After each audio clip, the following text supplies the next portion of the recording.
ఇవాల్టికి సరిగ్గా 10 సంవత్సరాలైంది మన రాష్ట్ర విభజన జరిగి. ఇవాళ ఆదివారం కదా, మన ఫ్రెండ్స్ అందరినీ అడిగితే ఆదివారం ఎందుకంటే సోమవారమో శనివారమో పెట్టండి అన్నారు. కానీ సిగ్నిఫికెన్స్ కోసం ఇంత ముందు కూడా మనం ఫిబ్రవరి 18నో 20నో ఆదివారం వచ్చినా పెడితే మీరు అందరూ వచ్చారు. అందుకని వస్తారనే నమ్మకంతో ఇవాళ పిలిచాను. థ్యాంక్ యూ వెరీ మచ్, అందరూ వచ్చారు. ఈ రేపు ఎల్లుండి రిజల్ట్ వస్తుంది, 4వ తారీఖు ప్రభుత్వం ఏర్పడుతుంది. ఎవరు ఏర్పడినప్పటికీ, ఏ ప్రభుత్వం వచ్చినప్పటికీ ఈ 10 సంవత్సరాల్లో ఆంధ్రప్రదేశ్ రాష్ట్రాన్ని వాళ్ళేమో అక్కడ ఆవిర్భావ దినోత్సవం చేసుకుంటున్నారు. మన పరిస్థితి ఇక్కడ ఏంటిది? మన పరిస్థితి ఏంటి? దశాబ్ది ఘోష. వాళ్ళ ఆవిర్భావం అనేటువంటి పదం వాడారు కాబట్టి మనం ఇది దశాబ్ది ఘోష అయిపోయింది. ఇక్కడ ఏ పని ఆంధ్రప్రదేశ్ రాష్ట్రంలో 2 ప్రధాన పార్టీల ప్రభుత్వాలు మారే కానీ ఏ పని జరగలేదు. ఉదాహరణకి స్పెషల్ కేటగిరీ స్టేటస్ అనేది ఆ రోజున పెద్ద దాంతోటే కొంచెం ఉపశమనం వచ్చింది అందరికీ. ఏదో మనకి దాని అర్థం కూడా ఎవరికి తెలియపోయినా స్పెషల్ కేటగిరీ స్టేటస్ ఇస్తున్నట్ట మన్మోహన్ సింగ్ గారు డైరెక్ట్గా చెప్పారు. వెంకయ్యనాయుడు గారు అపోజ్ చేశారు.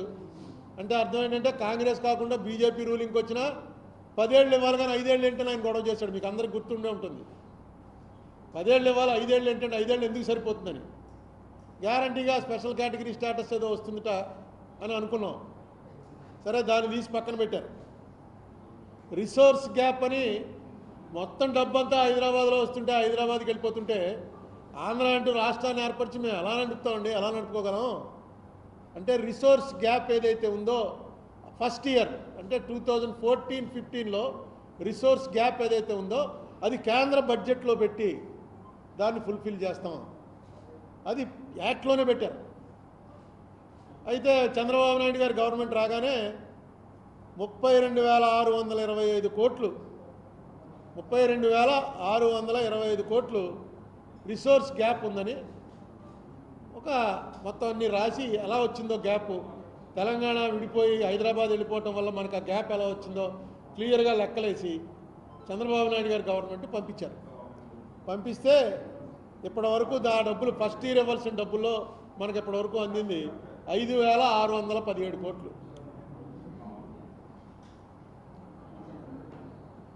అలాగే పోలవరం ఇప్పటికైంది 48% కంప్లీట్ అయింది. ఒకళ్ళు 70 అని, ఒకళ్ళు 80 అని చెప్తున్నారు. మొన్న నేను వేసినటువంటి ఏపీ రీఆర్గనైజేషన్ యాక్ట్ మీద సుప్రీంకోర్టులో వేసిన పిటిషన్లో ఆంధ్రప్రదేశ్ గవర్నమెంటు ఎఫిడవిట్ దాఖలు చేస్తూ ఆ ఎఫిడవిట్లో చెప్పింది 48% పోలవరం కంప్లీట్ అయింది, ఇంకా 52% అవ్వాలి అని. మొన్ననే పేపర్లో చూసి ఇదేంట్రా అని చెప్పి ఆ పీపీఏ వెబ్సైట్లోకి వెళ్ళి చూస్తే వాళ్ళు ఏమంటున్నారంటే ఇంకా ఆంధ్రప్రదేశ్ పోలవరానికి ఇవ్వాల్సిన బకాయి 521 కోట్లు ఉంది అని క్లియర్గా వాళ్ళ వెబ్సైట్లో పెట్టేశారు. మీ పేపర్లో కూడా వచ్చింది. అది 521 కోట్ల 62 లక్షల రూపాయలు ఇస్తే పోలవరంకి మొత్తం డబ్బులన్నీ గవర్నమెంట్ ఇవ్వాల్సినవి, సెంట్రల్ గవర్నమెంట్ ఇవ్వాల్సినవి ఇచ్చేసినట్టే అని వాళ్ళ వెబ్సైట్లో పెట్టేశారు. అయ్యిందేమో 48%. అసలు పోలవరం డ్యామ్ వర్క్ ఇప్పటివరకు స్టార్టే అవ్వాల. పునాది అయినటువంటి డయాఫ్రమ్ వాల్ కొట్టుకుపోయింది, దాని మీద వీళ్ళు కొట్టుకు చూస్తున్నారు. ఇది కాకుండా సెక్షన్ 94 సబ్సెక్షన్ 1 ప్రకారం మనకి ఇండస్ట్రియల్ డెవలప్మెంట్ కోసం ఇన్సెంటివ్స్ కూడా పెట్టారు ఏపీ రీఆర్గనైజేషన్ యాక్ట్లో. అవేవి కూడా మనకి ఇవ్వలేదు. ఏవో ఇస్తున్నామని ప్రకటించింది మనకి, తెలంగాణకి, ఇద్దరికి కూడా ఇస్తున్నామని అన్నారు. మనం అడిగింది ఎందుకంటే తెలంగాణలో హైదరాబాద్ సిటీ వెళ్ళిపోవటం వల్ల మనకు వచ్చినటువంటి తగిలిన దెబ్బ నుంచి తేరుకోవడానికి మాకు ఏమి ఇస్తారా అంటే 2 రాష్ట్రాలకి కూడా అవే ఇన్సెంటివ్స్ ఇస్తారంటే ఇక్కడికి ఎవరు వస్తారు? ఆల్రెడీ డెవలప్డ్ సిటీ హైదరాబాద్కి వెళ్తారు. ఆ రకంగా కూడా మనకేం న్యాయం చేయలేదు. దుగ్గరాజపట్నం కానీ, స్టీల్ ప్లాంట్ కానీ, ఆయిల్ రిఫైనరీ కానీ, విశాఖ విజయవాడ మెట్రో రైలు కానీ, గ్రేహౌండ్ సెంటర్ కానీ, 7 బ్యాక్వర్డ్స్ డిస్ట్రిక్ట్స్కి బుందేల్ఖండ్ తరహాలో 5 ఏళ్లకి 24,350 కోట్లు ఇస్తున్నారు. దాని నిమిత్తం 5 ఏళ్లలో మనకి ఇచ్చింది, 5 ఏళ్ళు కాదు 7 ఏళ్లలో మనకి ఇచ్చింది 1750 కోట్లు. ఇది కాకుండా 3820 కోట్ల రూపాయలు ఈ ట్యాక్స్ తేడాల్లో సెక్షన్ 5051 అనుకుంటాను ఏపీ రీఆర్గనైజేషన్, అది కొంచెం క్లారిటీ లేకపోవడం వల్ల మనకి 3820 కోట్ల రూపాయలు రావాల్సింది ఆగిపోయింది. అది అలాగే సెటిల్ చేసి ఇప్పించాలి, లేకపోతే సెంటర్ పే చేయాలి. అది కూడా ఏమి దీని అంతటికీ కారణం ఏంటంటే నేను అనుకోవటం, ఇక్కడి నుంచి దీని మీద గట్టిగా స్ట్రెస్ చేసేవాడు ఎవడో లేడు. వీళ్ళు కోర్టులో వేసిన ఎఫిడేవిట్ ప్రకారం ఆంధ్రప్రదేశ్ గవర్నమెంట్కి, తెలంగాణ గవర్నమెంట్కి షెడ్యూల్ 9, షెడ్యూల్ 10 సంబంధించినటువంటి ఆస్తుల్లో 1,42,601 కోట్ల రూపాయల విలువైన ఆస్తులు. ఇది ఎప్పుడు 23 నాటికి, ఇవాళ ఇంకా పెరిగి ఉండొచ్చు. వీటిల్లో మనకి 58% రావాలి. 1,42,000 కోట్లలో 58% మనకి, 42% వాళ్ళకి జనాభా ప్రాతిపదికన పంచండి అని చెప్పి క్లియర్గా ఏపీ రీఆర్గనైజేషన్ యాక్ట్లో పెట్టారు. దాని మీద షెలాబిడే కమిటీ అన్నారు. మొన్న ఈ మధ్య డిస్ప్యూట్ రెజల్యూషన్ కమిటీ అని union home secretary, AP Telangana chief secretaries తోటి ఒక కమిటీ వేశాం. దీని ప్రకారం ఈ 245 ఇన్స్టిట్యూషన్స్ ఏవైతే ఉన్నాయో ఆ 245 ఇన్స్టిట్యూషన్స్ ఎవరెవరికి ఏమేమి చెందుతాయన్నది, అందులో పనిచేస్తున్న 1,59,096 మంది ఎంప్లాయీస్కి వాళ్ళ పరిస్థితి ఏంటి. ఇందులో చాలామంది రిటైర్ అయిపోయారు. రిటైర్ అయిపోయిన వాళ్ళకి ఎవరు వాళ్ళ రిటైర్మెంట్ పెన్షన్లు తెలంగాణ ఇవ్వాలా, ఆంధ్ర ఇవ్వాలా, అది కూడా ఇంకా తేలలేదు. అలాగే బచావతి అవార్డు అని 76లో ఇచ్చినటువంటి అవార్డు ప్రకారం వాటర్ ఎలా వాడుకోవాలన్నది ఆంధ్రప్రదేశ్ రాష్ట్రం అన్నదే ఉంది. ఇప్పుడు ఆంధ్ర తెలంగాణ విడిపోయిన తర్వాత ప్రతి సంవత్సరం 2 నెలలకోసారో వాళ్ళు ఎలక్ట్రిసిటీ ప్రొడ్యూస్ చేస్తూనే ఉంటారు.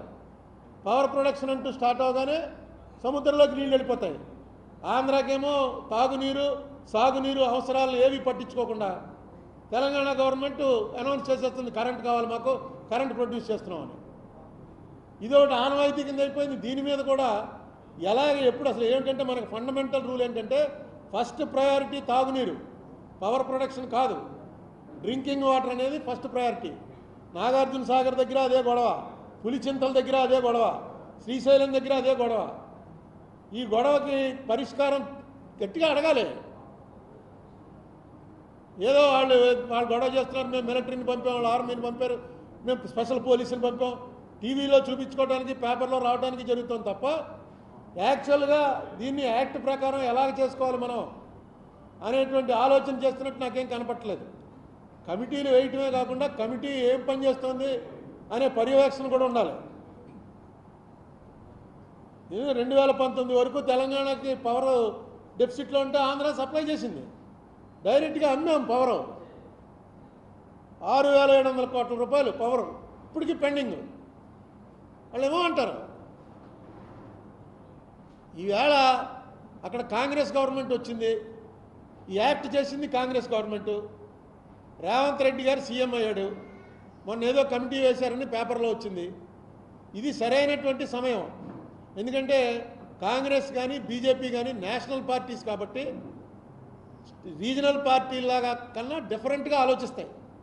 నేషన్ అంతా కూడా ఒకలాగా ఆలోచించాలి.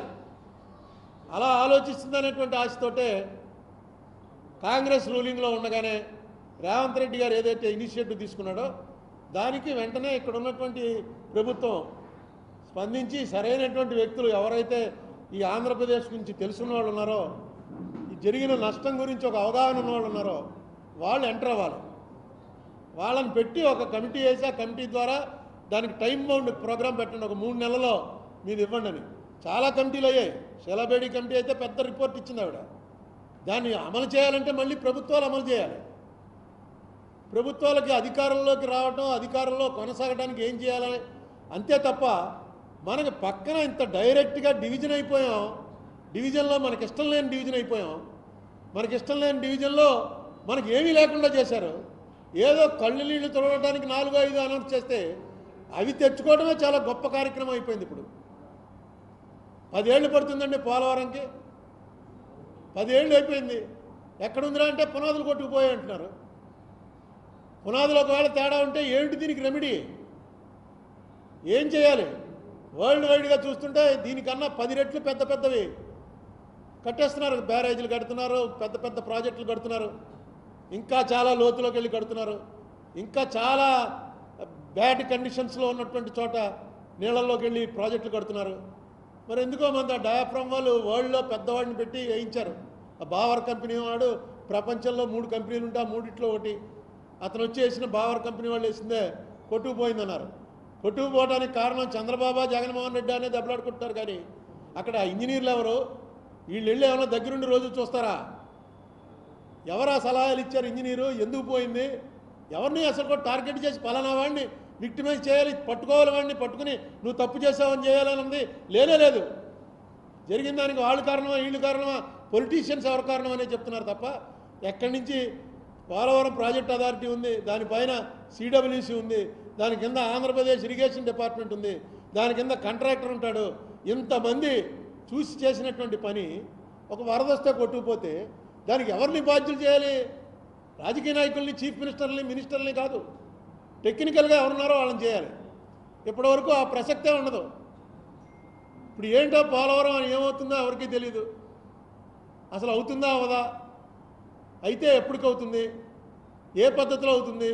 ఇప్పుడున్న ప్రాజెక్ట్ అవుతుందా? మనకు ఏదో డిజైన్ ఇచ్చారో ఆ డిజైన్ తప్ప, ఆ డిజైన్ ప్రకారం చేయటం కుదరదా? ప్రజలతో పంచుకోండి.